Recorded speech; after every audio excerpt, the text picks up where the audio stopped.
नमस्कार, मैं हूं आशुतोष और आप देख रहे हैं एमपी राउंडअप। इंदौर में दूषित जल का कहर जारी है। अभी तक 18 लोगों की मौत के दावे किए जा रहे हैं। इंदौर कलेक्टर शिवम वर्मा ने माना है कि 18 मृतकों के घर पे मुआवजा दे दिया गया है। हालांकि अभी भी दूषित जल पीने से बीमार लोग अस्पतालों में भर्ती हैं, कुछ आईसीयू में भी हैं।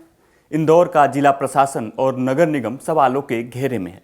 लोगों की मौतों ने देश के सबसे स्वच्छ शहर पर एक बदनुमा दाग लगा दिया है। नगर निगम तो सबसे ज्यादा जिम्मेदार है। और फिर बारी आती है उन अधिकारियों की जो शिकायत सुनने के बाद भी बहरे हो गए थे। भागीरथपुरा के पार्षद तो इंदौर के बेहतरीन पार्षद रह चुके हैं। हालांकि पार्षद कमल बघेला ने काम किया होता और लोगों की शिकायतों पर ध्यान दिया होता तो शायद आज ये दिन नहीं देखना पड़ता। जिम्मेदार तो नगरीय प्रशासन मंत्री कैलाश विजयवर्गीय भी हैं। अगर मंत्री जी ने काम किया होता तो शायद उनसे कोई फोकट का सवाल नहीं पूछता और ना ही वो उसका घंटा जवाब देते। तो क्या इन जिम्मेदारों की जवाबदेही तय होगी? क्या इन जिम्मेदारों पर भी केस दर्ज होगा? आज इस मुद्दे पर हम बात करेंगे और हमारे साथ मौजूद हैं मध्य प्रदेश के वरिष्ठ पत्रकार चैतन्य भट्ट जी। चैतन्य जी, आपका एमपी राउंडअप में बहुत बहुत स्वागत है। स्वागत। नमस्कार। स्वच्छ शहर में इतना गंदा पानी ऐसे कैसे हो गया? यह नगर निगम ने कैसे इतनी बड़ी लापरवाही की? आशुतोष जी, ये बहुत ही दुर्भाग्यजनक घटना है कि जिस शहर को पिछले कई वर्षों से सबसे स्वच्छ शहर का तमगा मिलता आ रहा है और जिसका पूरे देश में नाम है कि वहां के नागरिकों ने और लोकल अथॉरिटीज ने उस शहर को स्वच्छ रखने में अपनी पूरी ताकत लगा दी, वहां अगर दूषित पानी से लोगों की मौत हो रही तो इससे ज्यादा दुर्भाग्यजनक तथ्य कोई दूसरा हो नहीं सकता। जाहिर सी बात है कि पेयजल की व्यवस्था करना नगर निगम का काम होता है और नगर निगम किन तरीकों से शहरवासियों को पेयजल देता है, उसमें क्या गड़बड़ी हो सकती है, उसको कैसे शुद्ध किया जा सकता है, इसके लिए तमाम तरीके अपनाए जाते हैं और लैब भी बनी हुई है, फिल्ट्रेशन प्लांट भी बना हुआ है ताकि लोगों को स्वच्छ पानी मिले।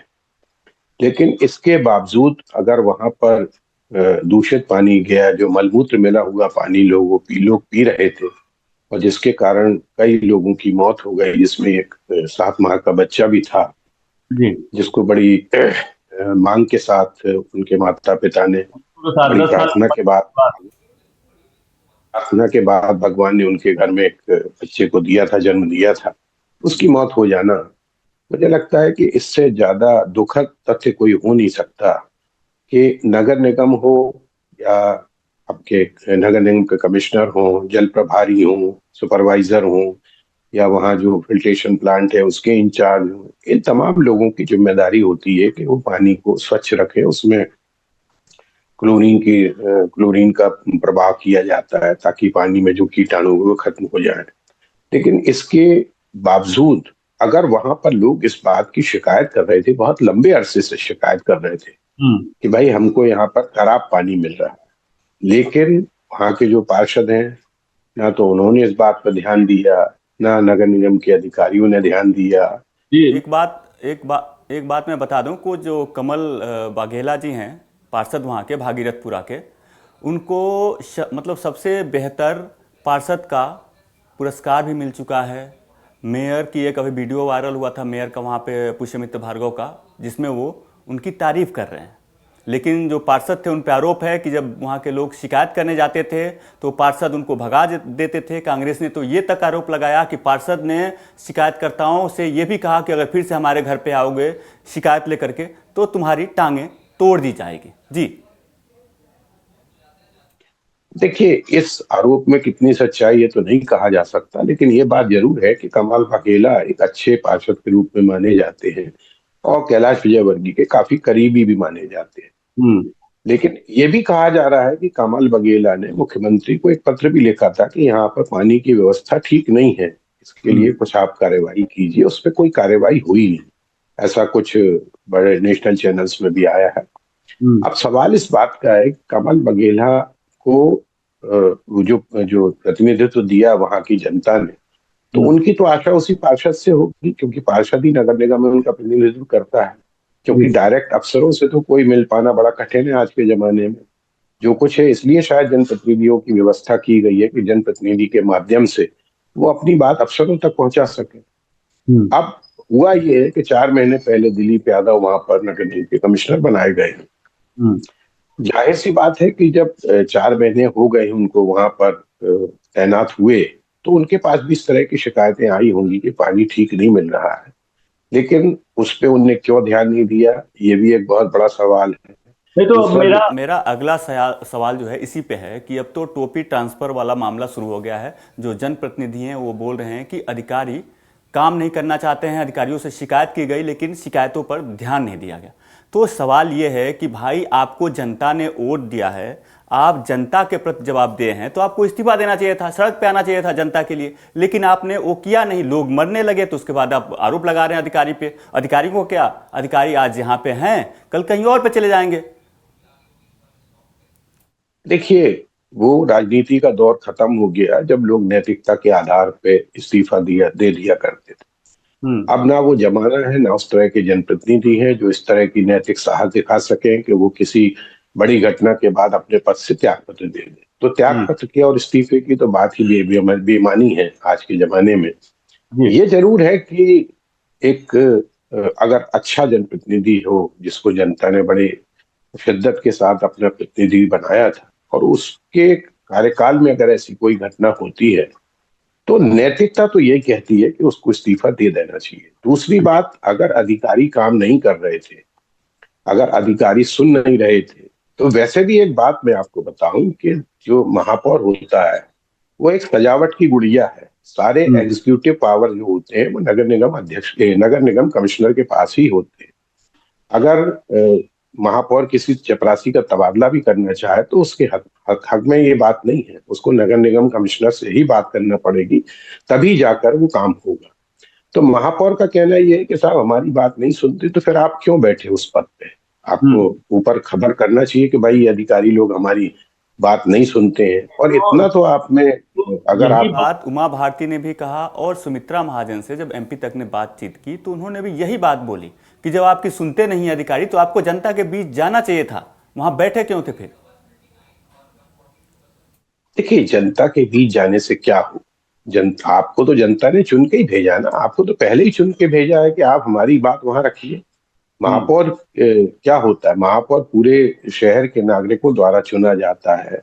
और अगर वो ये इस बात के लिए दुखड़ा रो रहा है, अपना रोना रो रहा है कि हमारी अधिकारी नहीं सुनते हैं, तो फिर वास्तव में उसको पद पे रहने का कोई औचित्य नहीं है उसका। और उमा भारती जी ने बिल्कुल सही बात की है कि भाई अगर आपकी बात नहीं सुन रहे अधिकारी, तो फिर आप क्यों बैठे हैं पद। दूसरी बात, एक बात सबसे बड़ी जो है वो है कि मध्य प्रदेश में अफसरशाही बहुत ज्यादा हावी है। आप अकेले महापौर की बात मत करिए, आप कई मंत्रियों का दुखड़ा सुन लीजिए, जिसमें आपके प्रद्युम्न सिंह तोमर ने तो ये कह दिया था भरी कैबिनेट में कि ग्वालियर नर्क बन गया है, जिसकी तस्दीक भी वहां के प्रभारी मंत्री तुलसी सिलावट ने की थी। कई मंत्री इस बात का दुख प्रकट कर चुके हैं कि उनके जो सचिव हैं वो उनकी बात नहीं सुनते हैं, उनके अपने आप कोई फाइल बढ़ा देते हैं, उनकी बातों पे ध्यान नहीं देते हैं। तो ये तो एक सिस्टम हो गया है कि अफसर किसी की बात सुनने के लिए तैयार नहीं। और उसके पीछे कोई ये नहीं है कि अकेले मोहन यादव के राज में ये चीज चल रही हो, उसके पहले शिवराज सिंह चौहान के राज में भी यही स्थिति थी, अर्जुन सिंह के जमाने में भी यही स्थिति थी। तमाम जो मुख्यमंत्री होते हैं उनसे डायरेक्ट अफसरों का संबंध होता है, और क्योंकि मुख्यमंत्री होता है इसलिए अफसर भी उनकी बात पे ज्यादा ध्यान देते हैं बनिस्पत दूसरे जो मंत्री हैं या जो दूसरे आपके जनप्रतिनिधि हैं, उनकी बातों पे ध्यान नहीं दिया जाता। कई विधायकों का तो स्पष्ट कहना है कि साहब हमारी तो कोई सुनवाई नहीं है, कलेक्टर फोन नहीं उठाते हैं, कमिश्नर फोन नहीं उठाते हैं, इस तरह के पुलिस अधीक्षक फोन नहीं उठाते। तो जब इस तरह की स्थितियां हो आपके लोकतंत्र में, तो आप समझ लीजिए कि लोकतंत्र तो एक मजाक बन के रह गया है। ये तो सिर्फ सीधा सीधा राजशाही हो रही है कि राजा की बात सुनेंगे, उसके बाद किसी की बात नहीं सुना जाएगी। जी, मेरा जी विपक्ष को लेकर के है, क्या विपक्ष ने अपनी भूमिका सही तरीके से निभाई? क्योंकि जीतू पटवारी 30 तारीख तक वहाँ थे, जब मौतों का सिलसिला बढ़ने लगा लोगों की संख्या ज़्यादा होने लगी मरने वाले, तो उसके बाद जीतू पटवारी वहाँ से भोपाल चले आए। फिर जीतू पटवारी कल वहाँ पहुँचे। अब लोग सवाल उठा रहे हैं कि जो कांग्रेस का नेतृत्व है वो इस मामले में कहीं ना कहीं इसको बड़ा मुद्दा बनाने में विफल हो गया और केवल सोशल मीडिया पे पोस्ट करते रहे। हालांकि कांग्रेस के जो वहाँ के स्थानीय कार्यकर्ता थे वो लगातार इस मामले पे डटे रहे। तो आपको क्या लगता है कि विपक्ष जो है वो अपनी भूमिका ठीक तरीके से निभा रहा है इस मामले में? नहीं, देखिए, विपक्ष का तो काम है कि अगर उसको कोई मुद्दा मिलता है तो वो उसको भजाने की कोशिश करता है। लेकिन दिक्कत ये है कि आजकल विपक्ष की सुनता कौन है। सवाल तो इस बात का भी आप देखिए कि जो इंदौर में उन्होंने जाके आंदोलन करने की शुरुआत की तो उसको चारों तरफ से घेर लिया गया था। विपक्ष को किसी को अंदर नहीं जाने दिया, किसी को आंदोलन नहीं करने दिया। तो जब इस तरह की स्थिति तो विपक्ष क्या कर लेगा। और फिर विपक्ष की स्थिति तो प्रदेश में क्या पूरे देश में खराब है। कोई सुनवाई नहीं होती, उसकी तमाम मुद्दे उठाए जाते हैं लेकिन उन पर कोई कार्यवाही नहीं होती। अब आप देखिए कि इतनी बड़ी घटना हो गई लेकिन दो तीन छोटे मोटे अफसरों पे कार्यवाही कर दी गई, लेकिन ना तो किसी जनप्रतिनिधि पे कोई कार्यवाही हुई, ना किसी बड़े अधिकारी पे कार्यवाही हुई, ना कलेक्टर पे हुई, ना नगर निगम कमिश्नर पे हुई। उनको हटा दिया गया। हटा देना या किसी को दंड तो होता नहीं। सस्पेंशन कोई दंड नहीं है। सस्पेंशन अभी 2-3 महीने बाद वो फिर से रिवोक हो जाएंगे, दूसरे डिपार्टमेंट में चले जाएंगे या फिर से वहीं के वहीं रिवोक हो जाएंगे। ज्यादा होगा तो तबादला कर दिया जाएगा। ये जो घटना है ये बिल्कुल आप ये मान के चलिए कि ये गैर इरादतन हत्या जैसा मामला बनता है। इसमें निश्चित तौर पे अभी हाई कोर्ट ने इस मामले में बहुत गजब का संज्ञान लिया और उन्होंने अनुराग जैन को जो मुख्य सचिव है उनको बाकायदा वीडियो कॉन्फ्रेंस के माध्यम से उपस्थित होने की ताकीद की है कि आप पूरा सब कुछ बताइए, और इस बात को भी स्वीकार किया है कि बहुत ही भयानक गलती है ये।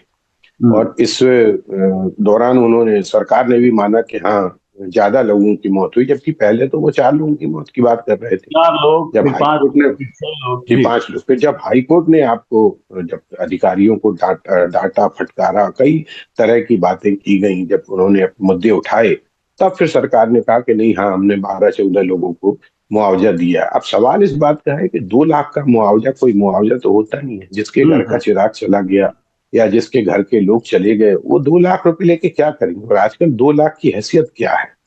कई जगह आप देखिए कि 40-40, 50-50 लाख मुआवजा मिलता है मौत के बाद, कि कहीं पे 20 लाख भी मिलता है। अब यहाँ मध्य प्रदेश में अगर 18 लोगों को 2 लाख रुपया के हिसाब से अगर 18 लोगों को 36 लाख रुपया दे भी दिया गया तो उससे क्या होने वाला है। इससे ज्यादा करोड़ों रुपया तो लाडली बहना में खर्च कर रही है सरकार। इसमें सीधे सीधे इस तरह की है, ये भी देखना होगा। जी, आखिरी सवाल ये है कि क्या इस बार आपको लगता है कि इन मौतों की जवाबदेही तय होगी और जो जिम्मेदार हैं उनके ऊपर एफआईआर दर्ज होगी?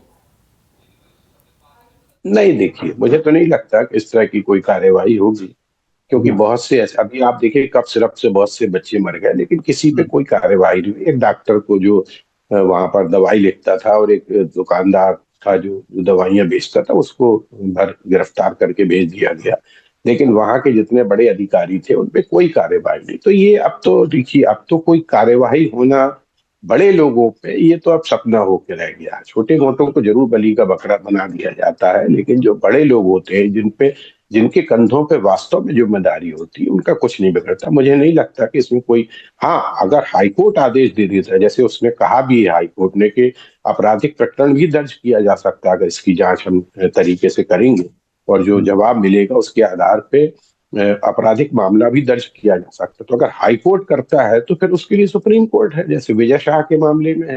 हाईकोर्ट ने स्वयं संज्ञान लिया था और आदेश दिया था, लेकिन वो सुप्रीम कोर्ट चले गए। सुप्रीम कोर्ट में मामला पेंडिंग है। अब जब सुप्रीम कोर्ट में मामला पेंडिंग है तो कुछ नहीं होने वाला। नहीं, अब रिपोर्ट जांच की क्या है अभी तक कुछ पता ही नहीं चला उसके बारे में। सुप्रीम कोर्ट में मामला चल रहा है बस। अब तो ये है कि अब तो उनको सुप्रीम कोर्ट की आड़ मिल गई कि साहब अब सब जुडिस मामला है, हम उसमें कोई कार्यवाही नहीं कर सकते, जैसा सुप्रीम कोर्ट आदेश देगा हम करेंगे। और सुप्रीम कोर्ट में हजारों लाखों मामले लंबे थे, किसको फुर्सत है वहां पे कि विजय शाह के मामले। तो ये तो एक तरीका होता है किसी भी मामले को लिंगर ऑन करना है अगर, तो आप कोर्ट चले जाइए, आप चले जाइए कोर्ट में मामला लंबित रहेगा, तब तक आप आराम से घूमते रहिए। विजय शाह बकायदा मंत्री बने हुए हैं। अभी उन्होंने फिर एक कोई ऐसा बयान दे दिया था कि अगर जो लाडली बहना है वो सम्मान नहीं करेंगी मुख्यमंत्री का तो हम देख लेंगे। उसके बावजूद उनका कुछ होने वाला नहीं है। और मुझे लगता है कि इस मामले में भी कुछ नहीं होगा, क्योंकि जनता की याददाश्त बहुत कमजोर होती है। 2 4 5 10 दिन हम लोग मीडिया में चर्चा करेंगे, अखबारों में खबरें आएंगी, लेकिन उसके बाद सब कुछ भुला दिया जाएगा। थोड़ा बहुत कवायद कर लेंगे अधिकारी कि हाँ पानी ठीक आ रहा है कि नहीं आ रहा, जांच हो जाएगी, पड़ताल हो जाएगी, उसके बाद फिर वही ढर्रा चलेगा। क्योंकि अब इंसानी जानों की कोई कीमत बची नहीं है। तो ये बहुत ही दुखद है, और इसके लिए सरकार को बहुत गंभीरता से विचार करना चाहिए। न केवल भारतीय जनता पार्टी की, मध्य प्रदेश की सरकार को, बल्कि ऊपर बैठी जो सरकार है, केंद्र सरकार है, जिसके बहुत संवेदनशील माने जाते हैं प्रधानमंत्री, उनको इस बात की गहराई से विचार करना होगा कि हम ऐसे मामलों में अपने अधीनस्थ पे क्या कार्यवाही करें। तब जाके स्थितियां बदलेंगी। और जब तक कड़ी कार्यवाही नहीं होगी, तब तक ये सिलसिला जो है वो चलता रहेगा। ये इन मौतों की क्या जवाबदेही तय होगी, क्या जो जिम्मेदार हैं उन पे एफआईआर होगी, ये आने वाले वक्त में पता चलेगा। जैसा कि हमारे वरिष्ठ पत्रकार चैतन्य जी बता रहे हैं कि ऐसा दिख नहीं रहा है, लेकिन फिर भी लोगों को आशा है, कानून पे आशा है, न्याय हाईकोर्ट पे आशा है कि कुछ ना कुछ इस मामले में हाईकोर्ट जरूर फैसला करेगी। एमपी राउंडअप से जुड़ने के लिए आपका बहुत बहुत धन्यवाद चैतन्य जी। मध्य प्रदेश से जुड़ी तमाम बड़ी खबरें देखने के लिए देखते रहें एमपी तक।